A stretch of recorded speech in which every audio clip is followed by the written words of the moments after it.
Fan, short for fanatic, is the one who's screaming their lungs out in sub-zero degree temperatures, still believing when the chips are down, and never, ever giving up on their teams or their players. From the closest seat to the worst one, we want to meet you all. This is the American Fan. What's going on, sports fans? It's Josh Williams back again with another episode of the American Fan 365 podcast. Had a good weekend this past weekend. A lot of sports, a lot to get into today. We're going to talk, of course, about UFC. I was at Noche UFC, or what is it, George? Noche UFC. UFC. Beautiful. I couldn't remember you. I was like, it's not W. W was always my favorite. As a Williams, I was always like, yes. That and Y. It was always like, those were like letters. I was always like, yeah, that's good. Nice. But UFC, got some UFC to talk about. We're going to talk a little bit about soccer, got a little bit of U.S. soccer news. Of course, got to talk about MLB. If we have some extra time, we're going to talk about some college football. And you already know we got to close the show with some football. But you already heard the gentleman in the back, the bearded one or the mustachioed one, Mr. George Carmona. George, how are you feeling today? I'm feeling amazing, Josh. Wore a basketball jersey today. I'm rocking Mr. Curry. The original Curry, you've got Dell. Not Wardell, but Dell. Yeah, dude. Curry. Some could say better. And then I'm rocking the Stars. So back before Las Vegas Aviators, they were the Las Vegas 51s. And before the Las Vegas 51s, they were Las Vegas Stars. I did not know that. A little fun fact for you there. And you could tell this hat's old as fuck. Look at the Budweiser. Like, look at the insignia. Oh, no. Yeah. The old school Budweiser logo. Okay. This is, when old people pass away, you get cool material. Like, it's either Goodwill, and I find it there, or they just let me go through their closet, and this was one of them. So this is some good swag. Who passed? Cameron's grandpa. Is this recent? This beginning of the year. Oh, okay. But it was like about 2 months ago. I went through. Grandma was like, "Yeah, take a look at all these hats," and I was like, and I'm a hat guy. Okay, and I was like, fire. All the new hat style is what was in style. Whatever, 30 years ago. That's right. No, that's true. But before we get into it, George had a little bit of a tidbit. Former guest of our show, Mr. Hogan. Yes. A young Mr. Hogan that we had some issues. Obviously, he had some issues with Ro, the former co-host. And, this is why you don't put on a persona. This is when a persona can go wrong for you, basically. Yeah, so I will try my best at the end of this episode to find the video of it, but I do have like a screen or a image that will do a pretty good job of explaining what went on here. So that's King David right there. Boom. And in the next shot, he like face plant knocked out. But so when I play the video back for you later on, it did kind of seem like a dive. A dive? I mean, I think King David's a pretty strong guy, but I didn't expect him to get like the punch didn't seem that hard. I don't know. Okay. He's also 40 years old, so I don't blame him. That's not, we love you, King David, but, it's tough look. Yeah, it's tough out here sometimes. But let's go ahead and keep it on fighting. Noche UFC this weekend. Grasso versus Schevchenko. It was a great card, great atmosphere at T-Mobile Arena. Vegas has really quietly, George, I was thinking about this when I was doing the show flow. Vegas has quietly become a Mexican sports hotbed. I like it. Obviously I've been to the U.S. men's national team versus Mexico, where it was literally 80% Mexican fan base in there. It was crazy to see that few American fans at an American venue. Obviously with Cinco de Mayo being a big boxing weekend here in Vegas, as well as Mexican Independence Weekend that just passed. And, it's interesting to really see, because this fight, bro, when I tell you the energy in the building, Mexican fans are some of the best fans, you know, and just listening to them sing their songs and all the different things. Like, there's so many things. I'm a real big cultural person, and I love seeing others people's culture. Si se puede, you know, and so I'm asking, like, what does that mean? What does that mean? And like, so the Mexican gentleman next to me, he was trying to explain, he couldn't think, and the guy in front of him was a little bit well versed in English, and he's like, it means yes, you can. And I was like, si se puede. Yeah, dude, you got it. And it was palpable. I only watched the main event from this, but they did chant it I would say, what, 6 times? Yeah. In that final fight, like it was a Grasso heavy type of environment there. You were there, so what was the biggest pop of the night? Because I asked the same question to Fight Junkies earlier. You were in the building. What was the biggest pop? Honestly, listen, Loopy coming out to Vivir Mi Vida. Like, first off, that's one of my favorite Mark Anthony songs, period. Like, I love that song. And to hear it in an arena with thousands of people singing it was like, oh, chills everywhere. I get chills right now just thinking about it. Yep. That was dope. And then, you know, she like absolutely obliterated Elise Reed. It was because, look, I will give you one thing, though. Elise Reed, this girl literally was submitted like 20 times in that first round, and she fought. Like, she had an arm bar, like, you know what I mean? Like, she had her in an arm bar where her arm looked like it was dead to rights. And watching, you know, I will say one thing about female fighters that their male counterparts just don't have. Female fighters can use their legs flexibly in a way to defend things that I just found very, like, it came up a couple times over the course of the night where I was like, that's something where this guy would have been done. Like, the fight's over. Yeah. Like, there is no way the fight continues, but like, she's like using her foot and leg to like wedge and get in between your arms. I was like, this fight's already done. No, it's not. She's still fighting. Yeah, that's the flexibility, man. So that was really cool to see. But Raul Rosas Jr., I think that was probably, outside of Loopy's entrance and then her eventual win, that was probably the biggest moment. And then, you know, listen, you know, when Alexa had Schevchenko in submittable situations, like when she got the rear naked choke in and everybody's standing up, when Alexa knocked Schevchenko down, like when she caught her with, I think it was a straight left, when she caught her and she dropped, everybody was up. And like, we had to stand because I was on the floor. Everybody had to stand for like the entirety of that round because, the fans lost it. But for me, you know, I would say the main and the co-main were just a little bit disappointing. I think, first off, I think the decision was accurate for the Grasso Schevchenko fight. I'll say that I think it was accurate simply from the standpoint that I don't think anybody, like, I obviously was cheering for Schevchenko. I wanted her to win. I wanted her to reclaim her belt. But I don't know what it is about Grasso that gets her stuck. She doesn't let her hands fly the same way like she usually does.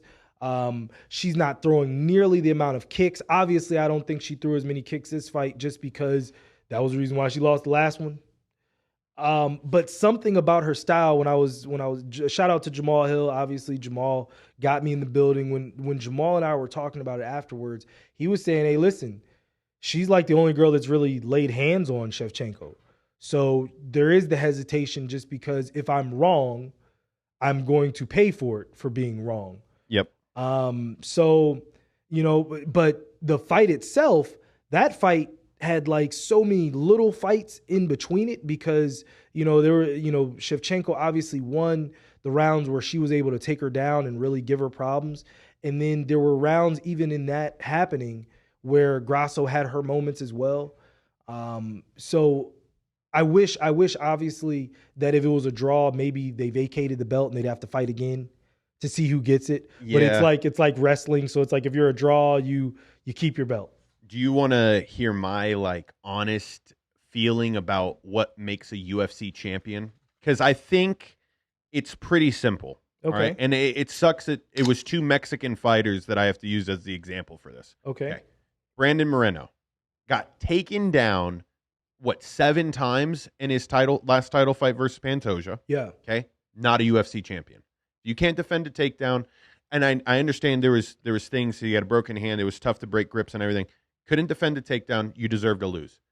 Grasso, how many fucking punches do we have to eat up the middle for you to realize that, like, a little bit of head movement? Now, I understand the Mexican style, walk them down, dirty boxing. You very rarely see dirty boxing in women's UFC. There was a little bit of that, right? There was the shoulder checks. There was in close uppercuts.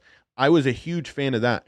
But for the love of Jesus Christ, okay, Schevchenko, I get it, she's fast, but how many times you just have to see it on repeat? Just boom, boom, boom, boom. And it was the same thing that Israel Adesanya gave up with Sean Strickland, right? I mean, fundamentals have won the last 3 UFC championship fights that I've seen.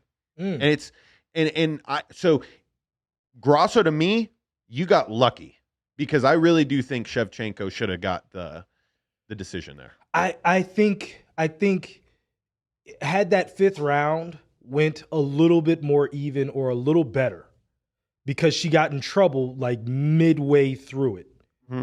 And then Grasso kind of, because see, I still haven't seen the actual, like, you know, this person won this round. I didn't see the, you know what I mean? You just hear the numbers, but I didn't see, you know, what they gave. Yep.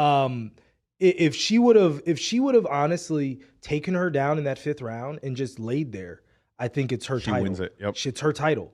But the fact that they got into a bit of a war and then she almost got submitted again. Yeah. That stuff is what like, that's when I was like, dang, I didn't know. And then, you know, the guy behind me was, you know, he was a fighter, and he was like, yeah, no, you know, Grasso wins. He's like, and I don't even like her. And I was like, yeah, I was like, I don't know, man. It's too close to call. But when it was a draw, I wasn't upset. The Kevin Holland fight, however, I heard bad things. I know you didn't see that fight. Kevin Holland, you know, listen, the other gentleman, I'm blanking on his name right now because it was a little bit harder for me. I'll pull it up for you.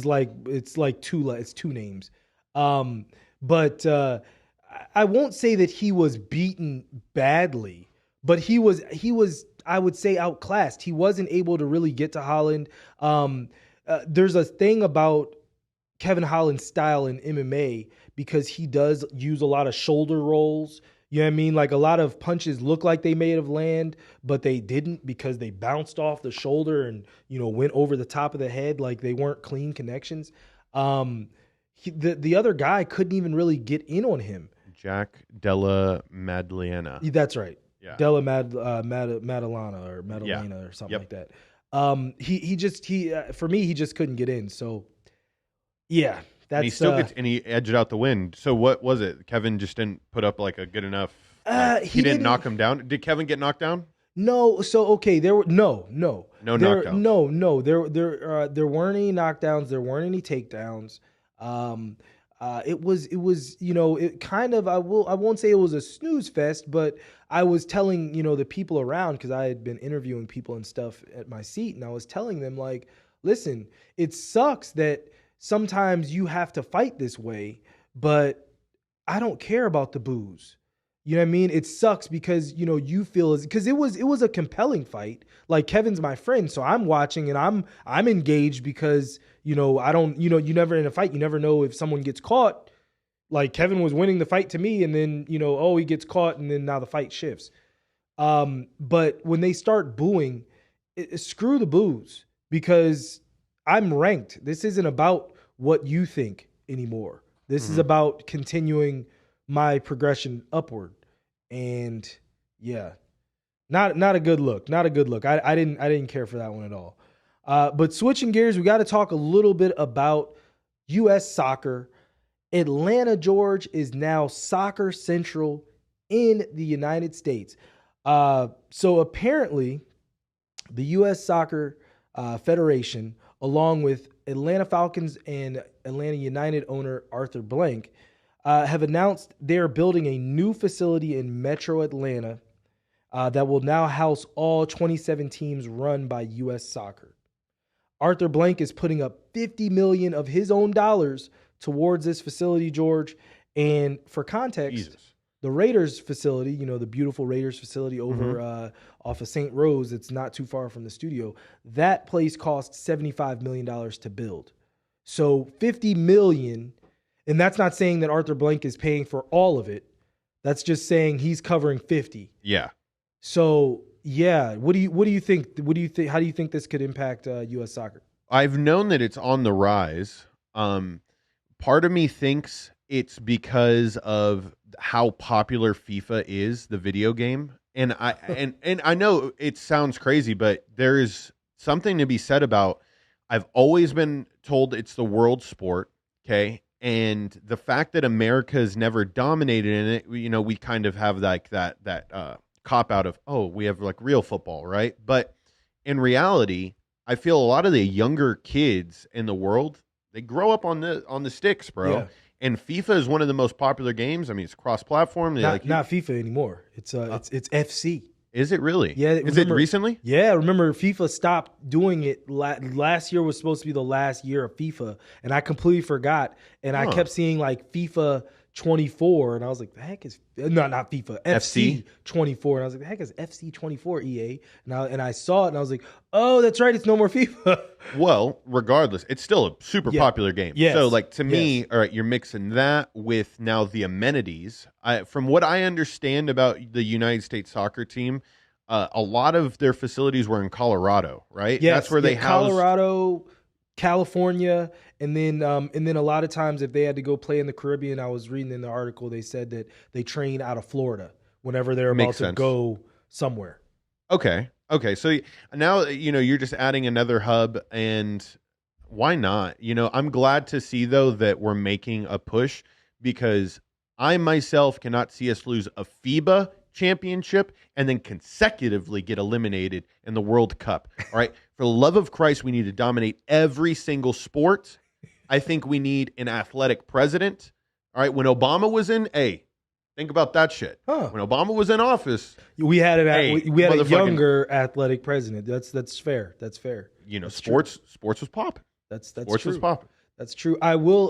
One thing I will say for it being in Atlanta, I think you might start seeing more little young brown children that's migrating plus. over towards soccer versus just football. Georgia is a huge football state. You know what I mean? Correct. Obviously, look at the University of Georgia. They just won back-to-back titles. But I think that if more children, especially brown children, start to see the benefit, listen, Mbappe just was offered $1 billion to go play in the Middle East. Yeah. Like, there's money in soccer. If some of these children don't go pick up a basketball or don't go pick up a football, if they start seeing soccer as another avenue, especially if it's in my home city, my home state, you never know. We need a couple more studs too. Okay, I know we did the Zoltan thing for a couple of years with the LA Galaxy, right? Yes. I don't know if any, and then we have obviously Messi right coming now. over now. We need more, you know, and even if it's international talent, but it sparks like, all right, conversation. In at its most minute form, a dad is more likely to tell his son, "Hey, are you interested in going to see this?" and drop the $40, $50 to try to, buy a ticket and make it happen. That's it. Switching gears over to Major League Baseball. We are hot in the middle of pennant races right now. They are heating up. This is the last 2 weeks. This is the 2-week push for the season, and my Cubs have, Jesus Christ, we're 2-8 in the last 10. We've fallen apart. We've lost 5 straight, and now we're in a tie for the last wild card spot. But quickly going around the divisions, there's a few divisions where this is already over. The AL Central, the Twins are +7 right now in their division. The NL Central, the Brewers have now opened up a 6.5 game lead over my Cubs, so that's probably done. In the NL East, the Braves, Jesus Christ, have been running away with this thing for months. They're +15. They're 15 games ahead. The NL West, the Dodgers are also 3.5 up. So 3.5, 13.5 up. So that season's pretty much done for those divisions. But in the AL East and the AL West, they're going into a tight race. The Orioles are clinging to a 2-game lead over the Rays, and the same can be said out west with the Astros lead over the Rangers by a measly 1.5 games and 2.5 over the Mariners. So those two divisions have a chance to still have some fireworks over these last 2 weeks. The others, barring a serious collapse, are pretty much done. We got ourselves a pretty serious series coming up here. I know I've been the only team I've kept up with this year is the Rangers. They fucking sucked all of July. Yeah, they had a rough time. In August, I was just shocked at their performance there. But I'm looking at their schedule now, and we got some big ones coming up.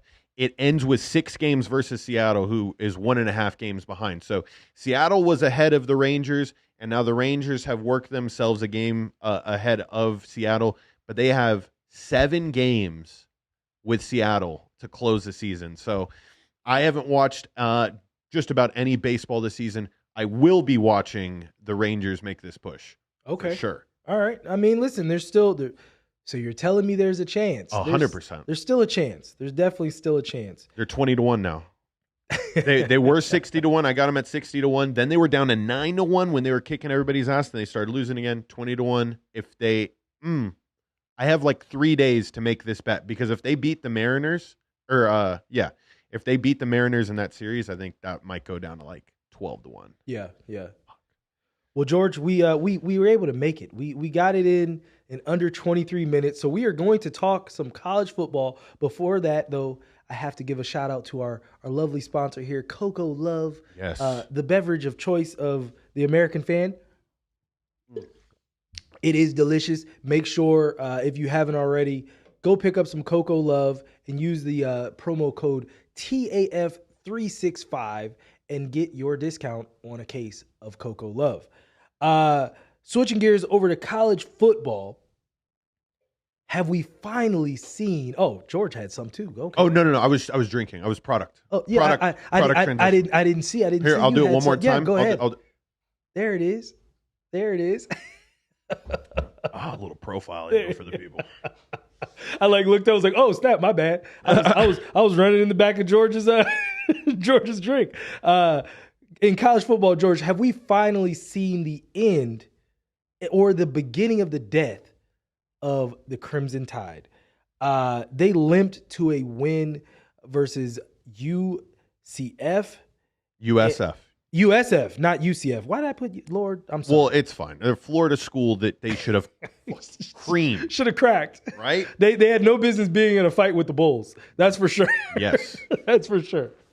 But I mean, barely beating them. They definitely have a quarterback problem, and I think they're finally seeing what it feels like. What Lord Jesus, what my Canes have been feeling for the past 20 years, not having a substantial person at that position. You can't just throw random dudes out there and be like, oh, we're Alabama, we've got enough, and they're gonna do great.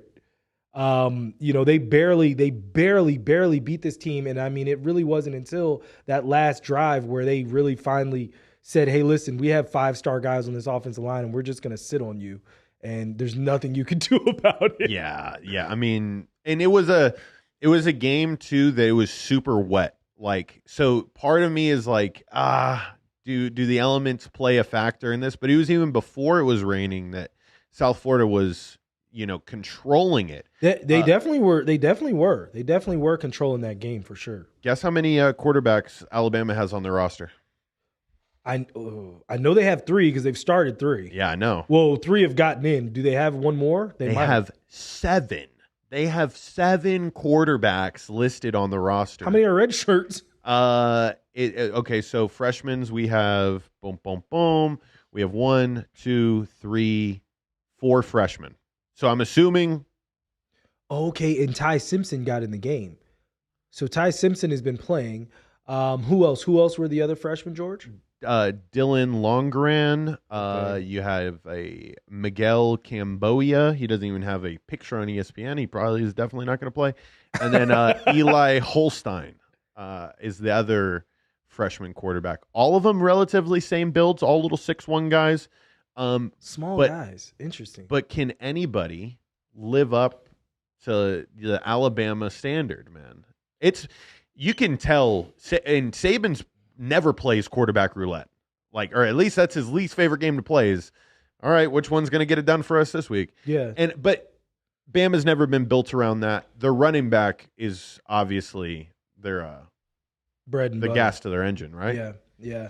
I mean, look, when it comes down to it, they're going to have some issues. If they would have lost this game, George, that would have been their first time in I think they said 57 games out of conference. They have a 57-0 out of conference, out of SEC competition. They have a winning streak of 57 games, or wow. it was somewhere in that neighborhood. I know it was 50 plus. So that was what was on the line if they did lose to USF on Saturday.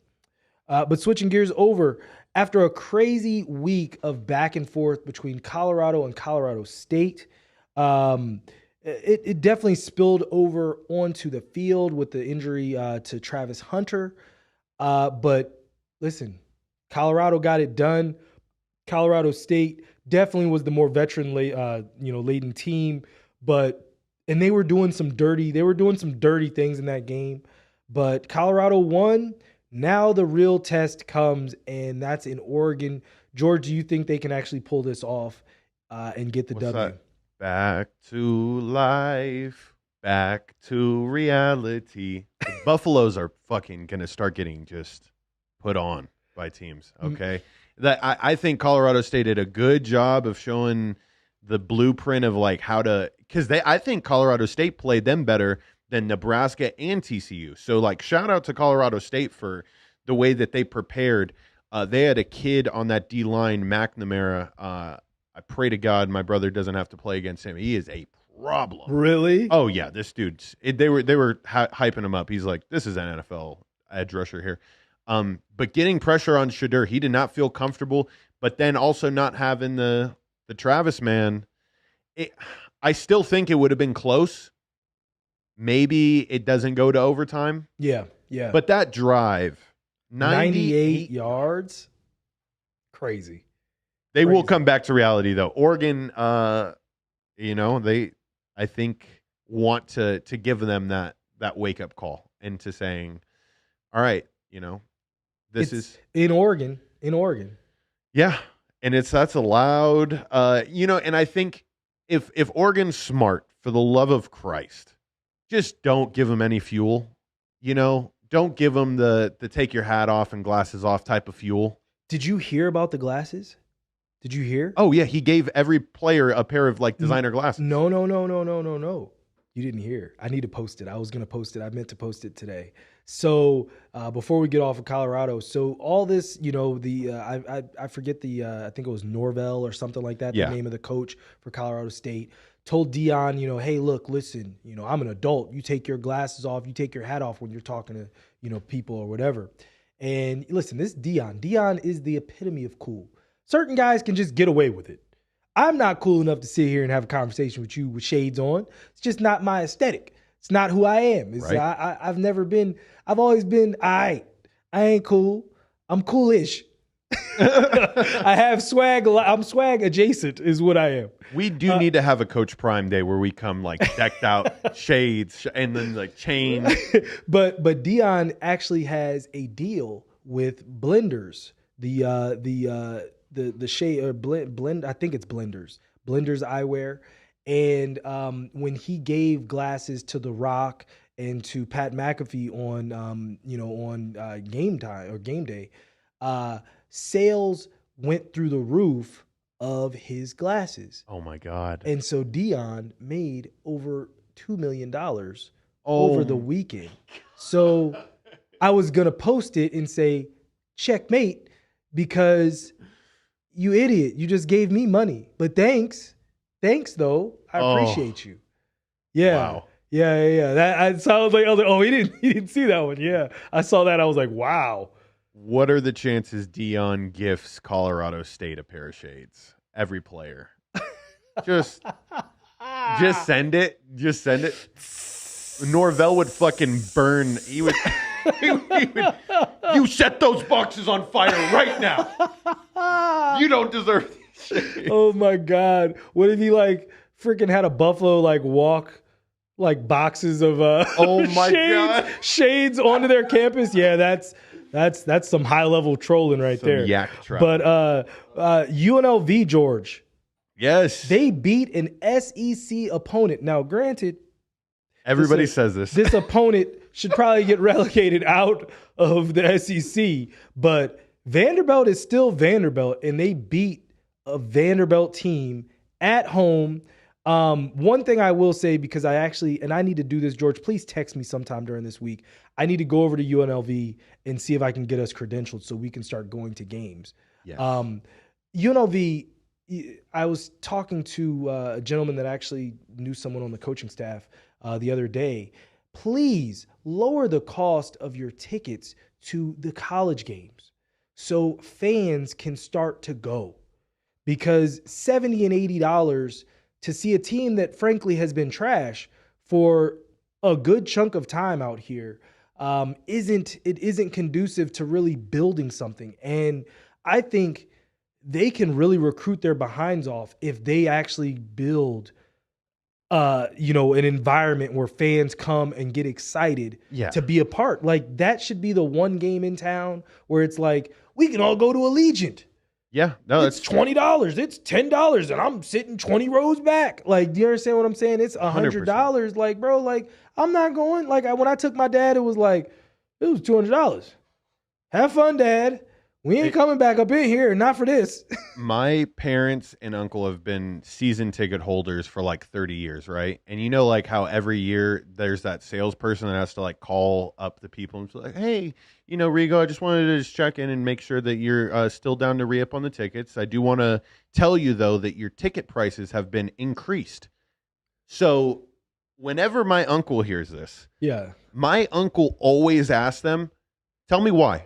Ideal meal. No. Tell me why we keep losing games and I'm going to pay more for these tickets. Can you tell me why I have to do this? Because it doesn't make sense. And you figured they would probably reward people who have been season ticket holders for a while, but you can't even fill up the bowl. They can't fill up. But do you understand what I'm saying? They're better at playing at Gorman. It'll look better. But do you understand what I'm saying? Like 100%. Like literally to pack it. I do events. I'd much rather pack this place and create an atmosphere that people want to be a part of and people see, and then it conveys well on TV. Like their games look like it's a COVID game. Oh yeah. That's how it looks. It looks like it's COVID in there still. How about not having way more students? Remember the whole big thing about Sam Boyd being 20, 25 minutes away from campus? Yeah. Was like, oh, if we had a stadium that was closer to campus, more students would go. Like, you guys need free shuttles. Like, how do we not have this thing just like electric? Yes. And honestly, like, I don't even know if I'd make a student section. I'd let them sit everywhere. Like, look, how about y'all just fill the lower bowl as much as we can? Yeah. No, it's the same way at San Jose State games. It doesn't matter what your ticket says. Just find an open seat. Yes. There's plenty of them. Yeah, seriously. All right. Well, last thing on college football. My number 20 ranked Canes, the Miami Hurricanes. We have one more week of Lambs, and before we face off against some actual competition, I think we have I think it's Georgia Tech next week. But the biggest thing that I will say for the Canes this week is domination and no injuries. If we can do both of those things, I don't think that we should be ranked any higher than 20. Even if we blow them out by 100, I wouldn't want us to move. I'd rather us stay at 20 because that is still like we're not good enough, and you still have something to prepare and grow towards. So that's my Canes moment and Canes take. Hey, they have a very favorable schedule to make it to a college football playoff. Like so let's say they persist, stay healthy. Yes. Your only two challenges are North Carolina and Florida State.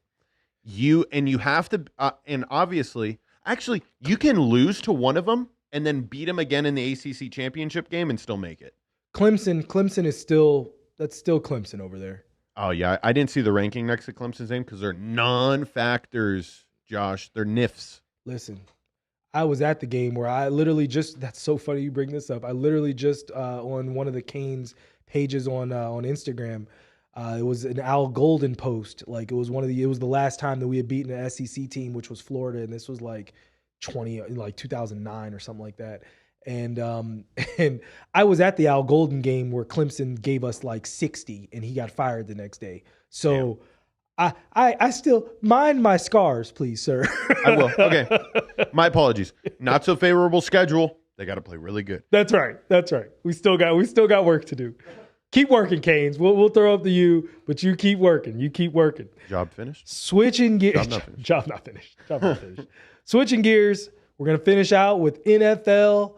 Man, George, my question is, did we learn anything from this weekend? What are your quick takes on what did you learn from this weekend? What did I learn from this weekend?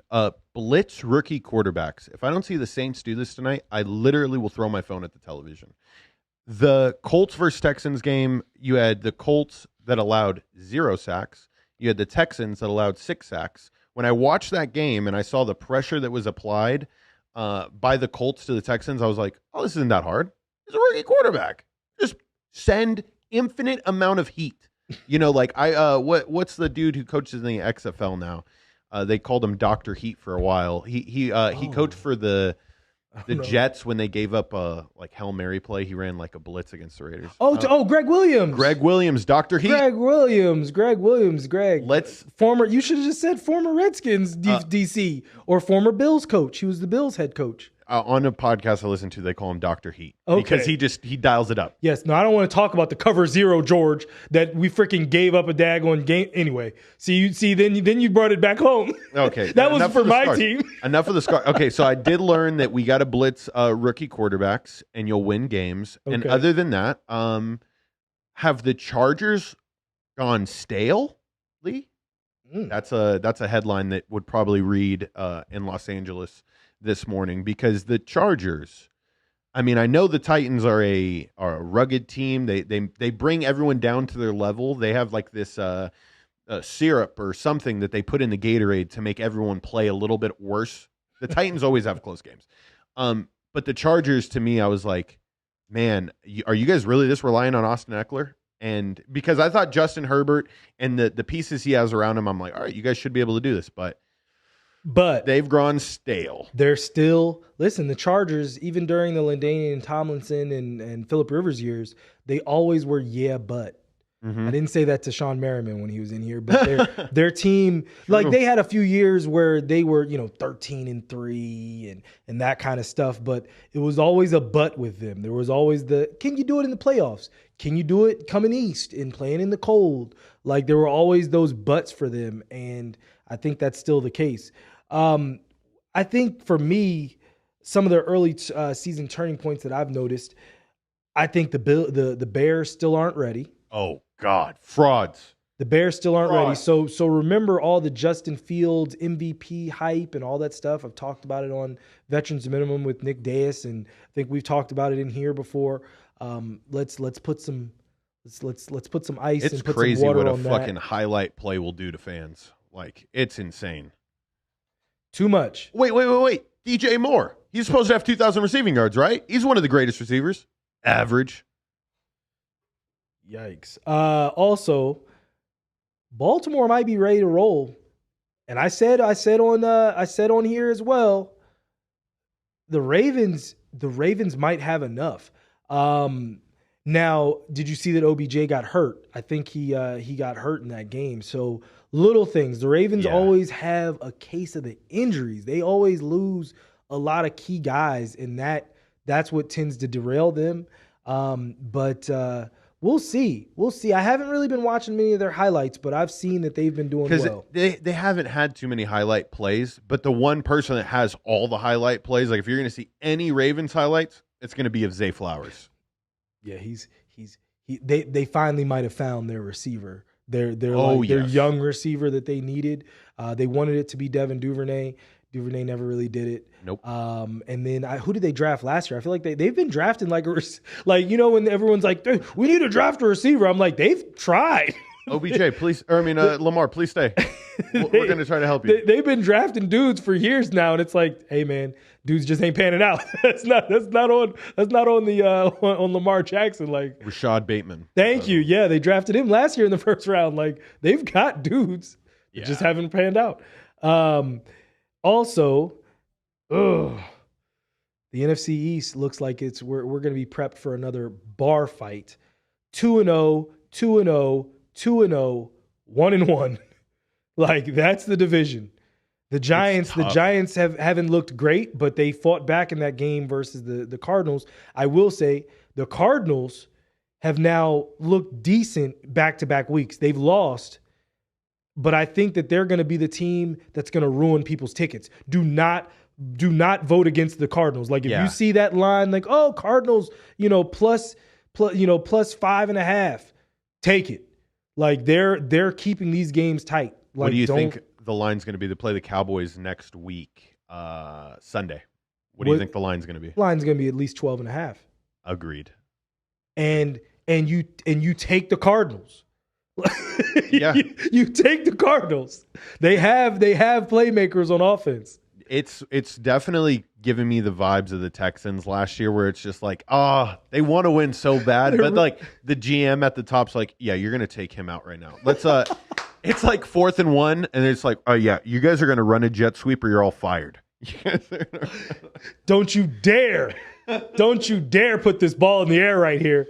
We're running. We're going home. Coach, we're getting this pick. You want to get paid, right? You want to get paid? Fucking punt it right now. Oh my goodness. Also, the Dolphins might be for real. Might, especially if the Bills continue to stumble. The Bills haven't looked fantastic. They obviously looked better yesterday, but the Bills have not looked like Super Bowl contenders, in my opinion. No. And that's what they've been. Josh Allen is just, he needs to stop. Do you see the hurdle like on like a red zone play? Try to jump over. I'm like, dude. Yeah. Stop it. He's got to protect himself. He has to protect himself for sure. For sure. Let's see, George. We got a little bit more to get through before we get out of here. George, are we buying or selling the Pats at 0-2, and this being what life looks like without an all-time great at quarterback? The last time the Patriots were 0-2, they won the Super Bowl to start the year. Okay, so remember that 2001, Thomas Brady led them, and I was watching that game last night. I had taken the Pats, I had taken the over, and it came down to that last drive. Man, I was like, oh, and then the crazy play, Gesicki tosses it to the lineman, he gets the push forward. I was so upset they didn't get that first down, but the Pats they're decent. They're decent. They're going to play tough. I can't ever count out Bill Belichick at home in a divisional game like this. It's a rivalry between the Pats and the Dolphins, where the Pats will definitely go get another one down there in Miami, and it won't shock me. Miami will be favored by like a touchdown, and the Patriots will go down there and win it. That's just the way I've seen this rivalry play out over the last like 5 years. Yeah. I was at the game last year in Miami, the season opener game, and I don't know, man. I think this Dolphins team is a little bit different. I will say for Miami, I know they're thanking God that they played the Patriots this early in the season in New England, in Boston. Yep. So, man, for me, I'm definitely buying that. I already felt like this wasn't going to be a good year for the Patriots. I felt like the Patriots might mess around and be a 6-win team this year. Yep. So I'm gonna stick to that. I think this is gonna be a bad year. I think they try to get in that Caleb Williams conversation. Yeah. I'm a little more hopeful in Mac Jones. I'm probably more hopeful than most, but there's sometimes like plays that he was making yesterday that it was like, there was one play in particular, it was a third down. He drops back off his back foot. The receiver's not even open, and he throws like this in route for like a 15-yard first down. And I'm like, fuck, man. Like, there's only literally like a handful of people that make that play. And if he's in that caliber of like, I can have confidence in you moving the ball down the field. I think he'll put him in good positions, but I do think that Mac Jones will be the starting quarterback for unfortunately too long in New England. Like he'll be just good enough to be like Derek Carr level, where like it's like average. We just can't let this go, Yeah, listen, I never believed in Mac Jones the second I saw him walking down the street, like at the NFL draft, like a assistant principal. So since then, he's never been my pick. Are the Bengals back to being the Bungles after starting 0-2? Man, George, what do you think? Yeah, they didn't score their first touchdown until 5 quarters go by with them being scoreless. Like the Bengals team that I saw 2 years ago that made the Super Bowl when they played the Raiders out here was a team that was excited for their other teammates' success. Meaning, when I saw their sideline on like routine plays get hyped up, I'm like, they may not be the most talented team, but goddamn, they got each other's backs, and you can feel it. It's like it's palpable. Just watch the NFL sidelines sometimes. Like, don't watch the game. Watch the way people react. Yeah, I don't feel that this year from the Bengals. Interesting. I feel a little bit of either two things. One, they kind of just know they're that good that we can just be good later on. Yeah, you know what I mean. It's all right if we have our bumps right now. Or two, like this is the start of an unfortunate end to what I thought going into this season was the best quarterback receiver combo. They have not proven that at all. For me, I'm definitely selling that they're back being the Bungles. I think, listen, Joe Burrow, he is box office. Jamar Chase, Joe Mixon, they have guys on that side of the ball. And it's a long season, man. And I think them more than anyone else know it's all about how we're looking in December. So now the one fear I do have, though, is that Joe Burrow retweaked that calf in this game. So how does he manage that? Is that something that he's just going to have to play through this season and just be kind of a little bit of a shell? But yeah, for me, I'm definitely selling this. They're still going to be an 11-win team. They just need that first win. They just need, but to your point though, as far as the sideline vibes, I haven't noticed that. So if you're seeing that and you're getting a sense of that is interesting. And they're playing a buzzsaw in the Rams. Okay. We all thought the Rams were fucking trash. They are not. Okay. Sean McVay has got Christ. I am supposed to go to that game. They aren't trash. Hopefully they'll be trash in December. It's a long time coming. Yeah. Yeah. I will be in the house for that one. Have you heard about their rookie, Puka Nacua? Most receptions through the first 2 weeks in NFL history, 25. Puka Nacua. I was like, cool name, man. Did not even see that coming. George, Cowboys, this is our year. They're 2-0. Their defense is legit. Are you buying or selling the 2-0 Cowboys? I'm going to buy them until I know when to sell them. All right. Like, this is a stock that's hot right now. They're going to play extremely well in the regular season right around Thanksgiving time. Sell. But they're Micah Parsons is just that guy. Like, you think every year in the draft when you see that edge rusher that's just dominating college football that he's going to be it, right? Yeah. But I've had Sean Merriman tell me, and I've had other offensive linemen tell me that, yeah, no, he's different. He's different. So much faster than every other edge rusher, and his leverage. He had 4 QB hits this past weekend. He had 2 sacks. The pressure is unreal. And I know it was against a bad Jets offensive line, but even then, I think he's going to do this to every single offensive line throughout the rest of the season. I'm more impressed by the defense. I'm somewhat impressed by the offense. I think they need to embrace Deuce Vaughn as back number 2. They kind of have like this 3-headed monster situation. Yeah, I'm not a fan of it. They have to do something to help Tony Pollard, though. I mean, I think, even though he's the franchise guy right now, that injury. But for me, I am buying the defense being legit, but I'm selling the offense being legit. Agreed. And so until proven otherwise, until that offense really, obviously Dak Prescott looked great yesterday, last night. And I told John Orlando, the studio owner, because he has Dak on his fantasy team. I was like, look, listen, the defense is going to do enough to keep Zach Wilson off the field. Your offense is going to get plenty of opportunities as long as Dak takes care of the ball. He's your quarterback to start tomorrow. Yeah. Like, you know what I mean? Like, he's going to do enough. As long as he doesn't mess it up, you'll be fine.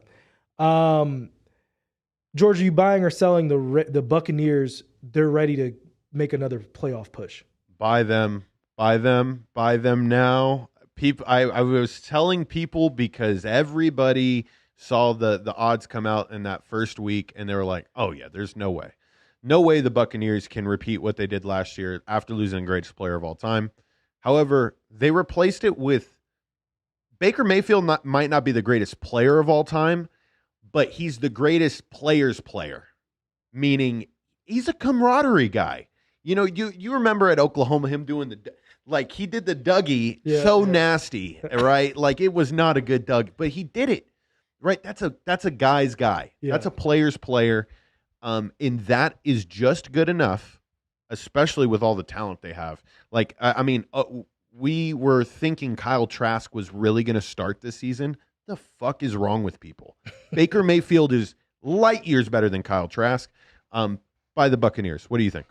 This was what is known as a soft toss to George because I know that he has his Baker Mayfield I love that affiliations. Kid. I love that kid. And so for me, in that division, I will buy it because of the division. I'm so worried about the Saints losing to them. Like, yeah, well, in your division, you know what I mean? Because listen, the Panthers aren't very good. Nope. I still don't think the Falcons have shown a little bit more than I thought they were going to show, but I still don't feel like the Falcons are a very, compelling team. So in that division, listen, 9-10 wins. I told you.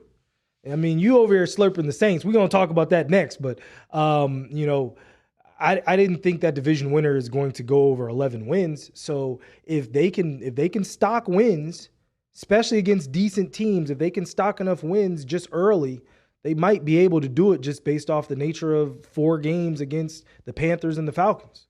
Yeah. Next week they play the Eagles. Oh. And that's a Sunday night football game. Really? Welcome to it. Actually, I think that's a Monday night game. Really? That's a horrible game. On paper, it looks good now. Yeah, it's a Monday night game. But definitely, like in the offseason, that game looked like trash. Yeah. 5 minutes ago, that game was horrible. Wow. You're welcome, ESPN. That worked out. Legitimately. That worked out for you. Oh, my goodness. All right, George. Are my Commanders taking command of the NFC East? Are you buying or selling? I am a huge fan of that offense with Bieniemy. It just seemed like he was drawing up scoring plays, man. Like there was times where I saw Brian Robinson in space, and I was like, why haven't I seen this before? Like this actually looks the part, right? And it's crazy what systems can do. The defense. When Montez Sweat and who's the other boy? Chase Young kind of are meet me at the quarterback, baby. Give me a high five there. Pretty awesome to watch. Now, what's been going on? You guys did let up a lot of points. So what's the deal with it there? Because although I was watching this game, I just now remembered what happened at the end. But what's happening? Is it to do with the secondary? No. So the beginning of that game, because I actually was able to watch every moment of that, I was so thankful that the game was West Coast time. Basically, we came out, we drove. So we started with the ball. They deferred. We started with the ball. We drove, had a good first drive, get in the field goal range, get sacked, get pushed back, and then have a bad snap, and it goes wide right, miss points. They get the ball back at like at their 40. And proceed to go down, get a touchdown. We get the ball again, drive again, kick a field goal. They get the ball back, score another touchdown. So we looked up and we were down 21-3. Really before like the defense didn't play well at all to start. And there was also a special teams like punt return mixed in there as well, like a 40-yard punt return. So there was 2 bombs, a 40-yard punt return, and the defense couldn't get off the field. So the second I look down and come back, Jamin Davis gets a strip sack recover it. We score a touchdown, and then the game shifts from there.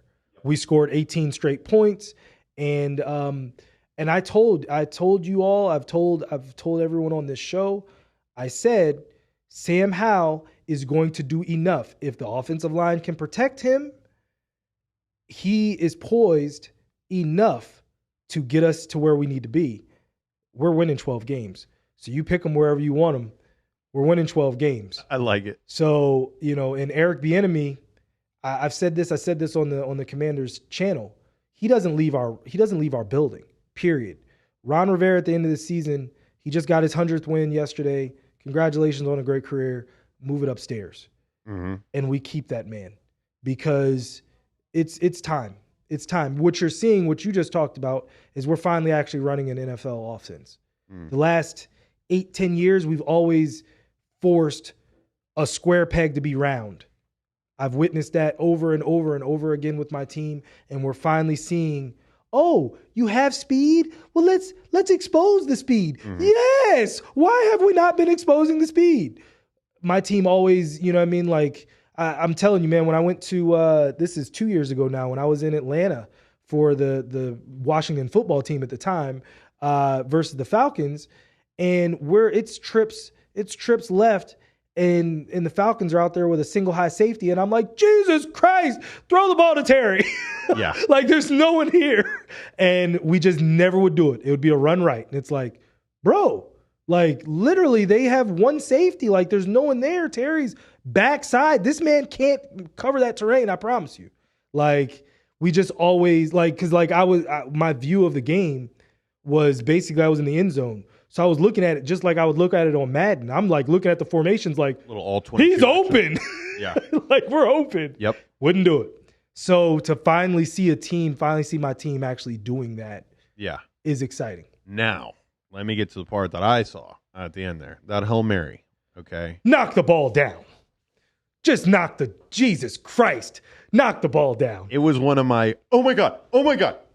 I grabbed Cameron type of moments. I was like, this can't be fucking happening right now. It always happens. We've had more Hail Marys on us. You threw one on us. The Saints, Jameis Winston threw one on us. Yes, that's what messed that whole game up before halftime.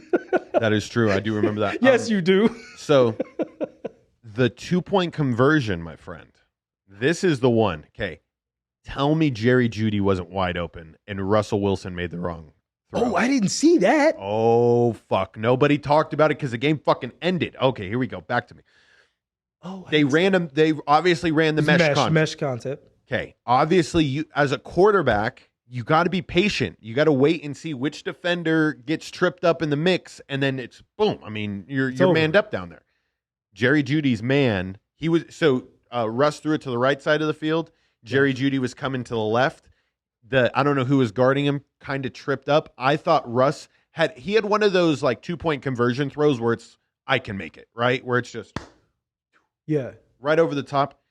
And he forced it on the right side. And Sean Payton, okay, he can only put up with so much of this bullshit. Sean Payton was kind of motionless after that 2-point conversion play. I don't know if you saw. I did see it. I was waiting for him to like explode, and he was just like. No, he was soaking in him because he was just like how I'm feeling right now. I'm like, how the fuck do you miss that? My man, there was no pressure. Like, you could step up 1 foot in the pocket, easy lob pass. He was disgusted. Expect Sean Payton and Russell Wilson to get into a verbal altercation before the season ends. Flag, yes or no? On that play. On the Hail Mary? No. On the 2-point conversion. Oh, hell no. Hell no. There's no way you could have called that because the mesh wasn't like he like legitimately took him into the guy. Like he didn't get physical with it. No. Flag on my team on Benjamin St. Juste on the reception. I love the fact that they didn't call it because you can't. Like if we're gonna normalize, end of the game, like get physical. All right, I'm cool. I'm here for it. I'm here for it. So this was my feeling on it. Should it have been a flag? Sure. When I looked at it from the reverse angle, it looked like it was a little bit more bang bang, and it's like bang bang, you play on. Yeah. From the front angle, it looked like he was early. Should have been a flag? Sure. Were we losing 21-3? Yes. Finish the game. That's my feeling. Yeah. Like you should have never even have been there. 100%. Just like we should have never even have been in a situation where we had to defend a friggin' 2-point conversion to tie the game. That was wild. Like, you know what I'm saying? So for me, don't put yourself in those positions. If you don't put yourself in those positions, the position it takes care of itself. Yep. But yeah, that's my fault. That's my feeling on it.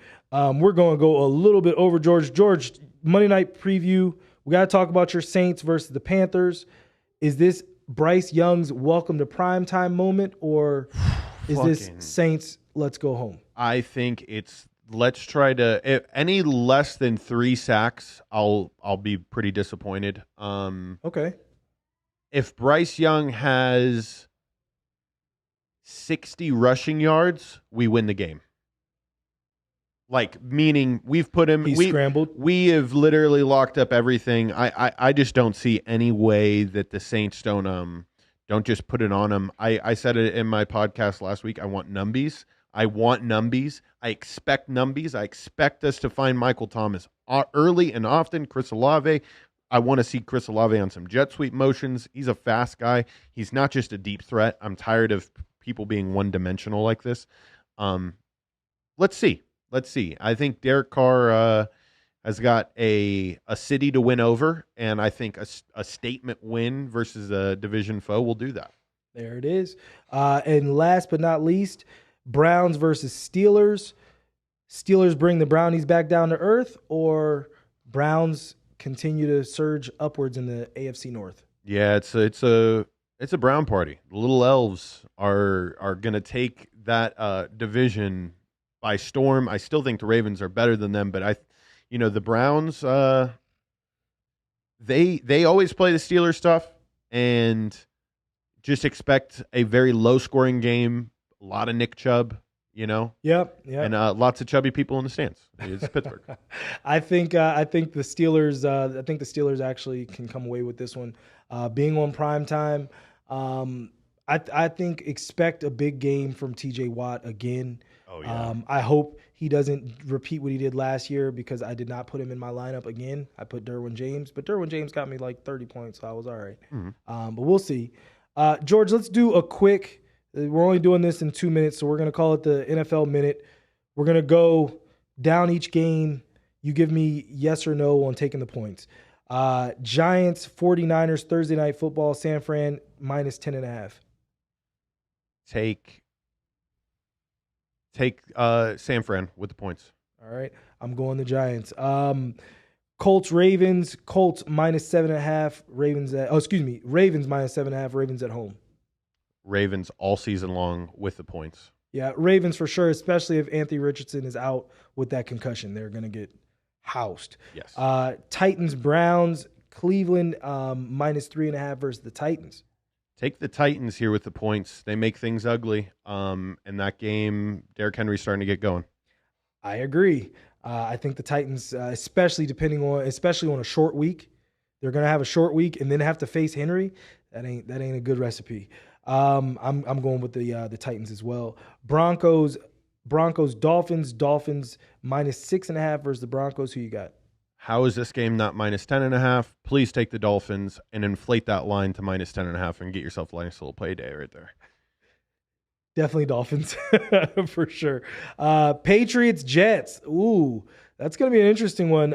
Patriots on the road favorites minus 3. Definitely take the Jets here. Zach Wilson's better than what he's led on. He had a tough outing. Ladies and gentlemen, he didn't think he was playing this season. All right, mentally, he's finally clicked it into gear. But at home, I like the Jets. He's already done it once this season. Yeah, I will say, as far as Zach Wilson is concerned, the Jets need to be running the Tim Tebow style offense, not in terms of Tebow, but in terms of pass attempts. He should not go above 20 attempts, period. Agreed. The entirety of the season, or at least until he becomes comfortable with the players again, and the players are comfortable with him. They need to be running. They only had 16 carries in that game versus the Cowboys. They need to have at least 25 to 30 carries a game and rely on that defense, win 22 to 15 point slugfest, and call it a day. Time of possession. You gotta win it. Yeah. Every week. That is their recipe for winning right now. Time of possession. Anything else isn't the way to go. Bills, Commanders. Bills on the road, favorites -6.5. I like the Commanders in this spot right here because of that Commanders offense. Like it's going to put up a lot of points versus the Bills. The Bills gave up points to the Jets. Do I need to say more? You're right. And we're going Commanders. I like them, man. Take command. Falcons, Lions. Lions -3.5 at home. I like the Lions. They, although don't have a defense, they play very, very good offense. Amon-Ra St. Brown, best receiver in the league. I'll say it every week. You're going to get annoyed with me saying it because he is. Wow. I won't go that far, but I'm definitely thumping the Lions here. We'll see. Saints, Packers, Green Bay -2 in Green Bay. This is a tough one. Let me get back to you after I watch the Saints play tonight. After tonight. That was my feeling as well. I think that line will change for sure. Yeah. Just based on this being the last game of the week. Texans, Jags -9.5 at home over the Texans. I would like to think the Texans can put up a better performance than they have in the first couple of weeks, but I think the Colts laid out the recipe. They can't handle the heat. The Jags are going to cover the spread in this one. Although it seems absurd, they will. I think you're right. I will say if the Jags don't have a good performance versus the Texans, that might be an indictment on their season. But this is also an in-division rivalry as well, so they need to also assume dominance inside their own division. Chargers, Vikings, Minnesota -1 at home over the Chargers. Battle of 2 0-2 teams, by the way, as well. Man, take the over in this one. Take the over. Whatever the over is, take that. But I'll take the Chargers. I really do think Josh Kelly, the backup running back, will have to figure something out, right? You're going to have to figure out how to be a starter sooner or later. I think this past game was kind of his wake-up call. This game will be something serious. Listen, we already talked about the Vikings plenty of times. We said last year was a fluke. And then also to lose Dalvin Cook. I meant to actually put in the show flow about the Madison situation with racism and all that. He's going through it. So they're going through it. Obviously, I think the Chargers, if they want any chance of making the playoffs and having a good season, you got to win this They one. need to do it starting this weekend. Panthers, Seahawks, Seahawks -4.5. Fluky team. Fuck the Seahawks for ruining my Survivor Series pick. I'm kind of spiteful towards them, and I will be for the remainder of this year. Very undisciplined team. They give up a lot of yards. Who are they playing? Panthers. Give me the Panthers. Give me Bryce Young in his first win. Yeah, no, I'm not crazy. Definitely Seahawks. I don't see Bryce Young going into I don't even know what they call it anymore. It's not Quest. Is it Lumen now? I think it's Lumen Field. Yeah. I don't see it. I don't see it going down. More like Loser. Yeah, Loser Field. Cowboys, Cardinals. Cardinals at home. Cowboys -12.5. We talked about this earlier. It was oh shit. Oh, so you did see it beforehand. I thought no, we were doing I guess didn't. the line. I was guessing. Oh shit. Well then, did I say 12.5? You did say 12.5. I didn't know. Okay. I was like, you're a bitch. No, you knew it. I actually hadn't. That's dope. I played guess the line with you. You already know. That's dope. I figured that it seems about right for the line, but I'm telling you, I don't think that. I think the Cardinals will probably lose by 8 to 10. Yeah, and it'll be in the 30s. It's gonna come down to like the last possession. It's like meaningless. You know what I mean? They're down 2 possessions. Can they come up with a touchdown at the end? I don't know. I'm high on the Cowboys right now. I'm high on the Cowboys. Do I take the Cardinals? Over. Whatever it is. Give me the over. Okay. Cardinals have been forcing some turnovers, so that I can say as far as the defense goes, they have been doing that. True. So if they're able to do that versus the Cowboys, I definitely think that they will cover. The Cardinals will. Bears versus Chiefs. Chiefs -13. Oh, my God. That's a lot of points. That's a lot of points. Give me the Chiefs. Like, I mean, the Bears are that bad. In KC, too. Yeah. If anybody can cover those amount of points, it's definitely them. The Chiefs have, the Bears have, I've talked about it. The Bears have a very slow team. They have a team speed issue. And the Chiefs have gazelles. So that and coaching. So those things usually don't mix well. Yeah. Good luck, Bears, the remainder of your existence as a franchise. The Bears. Steelers, Raiders in Las Vegas. That game is even. It's a pick 'em. If I'm going to give any weight to my thought process on traveling, I got to take the Raiders here in the pick 'em. I mean, you're going from East Coast to West Coast. This is one where I wish I would have hammered the Bills this past week with the Raiders traveling there.